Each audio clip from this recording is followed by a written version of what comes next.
Hit TV YouTube channels లో మీ వ్యాపార ప్రకటనలకు మరియు ప్రమోషనల్ ఇంటర్వ్యూస్ కోసం వెంటనే సంప్రదించండి. నిజంగా అంటే గతంలో సెక్రటరియట్లో తిరిగే స్వేచ్ఛ తెలంగాణ ప్రజలకు లేదు. కానీ ఆ స్వేచ్ఛ ఒక సెక్రటరియట్లోనే కాదు, తాగుడు విషయంలో కూడా గత ప్రభుత్వం కంటే ఈ ప్రభుత్వంలో స్వేచ్ఛ ఎక్కువ వచ్చింది కదా. తాగుడిని పెంచిందే గత ప్రభుత్వం.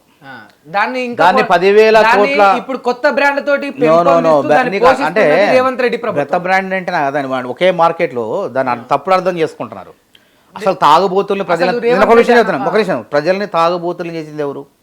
10,000 కోట్ల ఉన్న ఆదాయాన్ని 30,000 కోట్ల దిశపోయింది ఎవరు? బెల్ట్ షాపులు తయారు చేసింది ఎవరు చెప్పండి. అరే అదే అంటున్నాం కదా, బెల్ట్ షాపులు ఎత్తేస్తున్నాం అని చెప్తున్నాం కదా.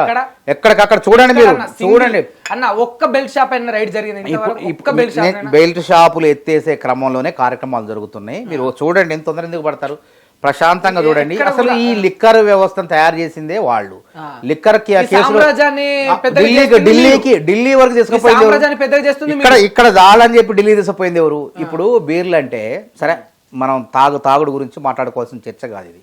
సరే సందర్భం, ఎందుకంటే ఆదాయం రాష్ట్ర ప్రభుత్వానికి ఎక్సైజ్ ద్వారా ఆదాయం వస్తుంది, స్టాంప్స్ అండ్ రిజిస్ట్రేషన్ ద్వారా వస్తుంది, తర్వాత జిఎస్టీ ద్వారా వస్తుంది.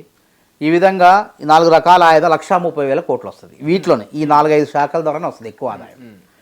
ఇందులో ఎక్సైజ్ ఆదాయం వచ్చేటప్పుడు ఒక బీర్లు ఉన్నది, ఇవి నాకౌటో లేకుంటే బడ్వైజర్ ఏ ఉన్నాయి, వాడు ఒక్కడే బ్లాక్లో పెట్టుకొని బ్లాక్లో అమ్మితే మరి ప్రజలు ఇబ్బంది పడతారు కదా. మరి మన సోదరులు ట్యాక్స్ కట్టే సోదరులు ఇబ్బంది పడతారు కదా, ట్యాక్స్ పేయర్స్ బాధపడతారు కదా.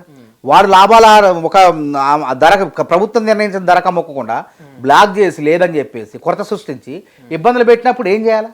మార్కెట్లో ఆహ్వానిస్తారు, ఎవరైనా రండి అంటారు. అంతేగాని క్వాలిటీ విషయంలో కానీ నాణ్యత విషయంలో కానీ ఏ తేడా ఉండదు. ఎవరైతే వినియోగదారులనో వాళ్ళ నుంచి రావాలి వ్యతిరేకత. అసలు రాష్ట్రంలోని ప్రజలను తాగుడుకు బానిస చేస్తున్నారని చెప్పేసి రేవంత్ రెడ్డి గారు చాలా క్లియర్ గా అన్నారు. మరి తాగుడుకు బానిస చేస్తున్నారు వాళ్ళకి ముబ్బడుగా పర్మిషన్లు ఇచ్చి అర్ధరాత్రి తెల్లార్లు బార్లు ఓపెన్ చేసుకోమని. ఇప్పుడు ఏ టైం క్లోజ్ అవుతున్నాయి? 12-1 గంటకు దాని మీద ఒక నిర్ణయం ఓపిక పట్టిన అంటున్నా. ఇప్పుడు మేము రాంగలోనే 100 రోజుల్లో రాంగలోనే ఎలక్షన్లు వచ్చినాయి. నిన్ననే 6వ తారీఖు ఎలక్షన్ కూడిపోయింది. ఇంకా మేము చేసే సంస్కరణలు తినబోతు రుచి ఎందుకు? చూడండి, వెయిట్ చేయండి. మేము అప్పుడు తప్పు చేసినప్పుడు మళ్ళీ పిలిచి నన్ను ఇదే ఇంటర్వ్యూలో గడిగేసేయండి. బిర్యానీ పేరుతోటి బీర్లను కూడా రిలీజ్ చేస్తున్నారు. అదేనా మీరు చూపించే రుచి? బీర్లు అనేది ఏంటంటే గుత్తాధిపత్యం వద్దు, ఒక సంస్థనే కాదు, వాళ్ళ వల్ల ప్రభుత్వ ఆదాయం నష్టపోతుంది. కాబట్టి మార్కెట్లో వేరే వాళ్ళని తీసుకొచ్చాం అనుకోండి, పోటీ పెడితే పోటీతత్వం ఉంటేనే కదా మీకైనా నాకైనా కానీ. తాగుడని కాదు, వాడు ప్రభుత్వ ఆదాయాన్ని గండి కొడతాడు కదా. ఉన్నా కానీ కొరత లేకపోయినా కొరత సృష్టిస్తాడు కంపెనీలు. అప్పుడు ఏం చేయాలి? మనం వేరే వాళ్ళని ఆహ్వానిస్తాం. మనం ఏదో మన సొంత కంపెనీలు కాదు కదా, అది ప్రభుత్వం గతంలో పనిచేసినటువంటి అనుభవం ఉన్నటువంటి కంపెనీలు రెండని ఆహ్వానిస్తే వాళ్ళు చూసుకుంటారు. వినియోగదారు ఎవరైతే తీసుకుంటారో మద్యం ప్రియులు ఉన్నారో వాళ్ళు స్వీకరిస్తారు. దాన్ని మనం కాదుగా తేల్చేది. అది మీరు చేస్తేనేమో మద్యం ప్రియులు, వాళ్ళ హయాంలో నడిస్తేనేమో తాగుబోతులను చేస్తున్నట్టు. అట్లా కాదు, తాగుబోతులకు వాళ్ళలాగా మేము మద్యాన్ని ఢిల్లీకి అక్కడ పోయి కుంభకోణాలు చేయలేదు, మేము ఢిల్లీ స్కాములు చేయలేదు ఢిల్లీకి పోయి. అదేవిధంగా బెల్ట్ షాపులు ఇష్టం వచ్చినట్టు చేయలేదు.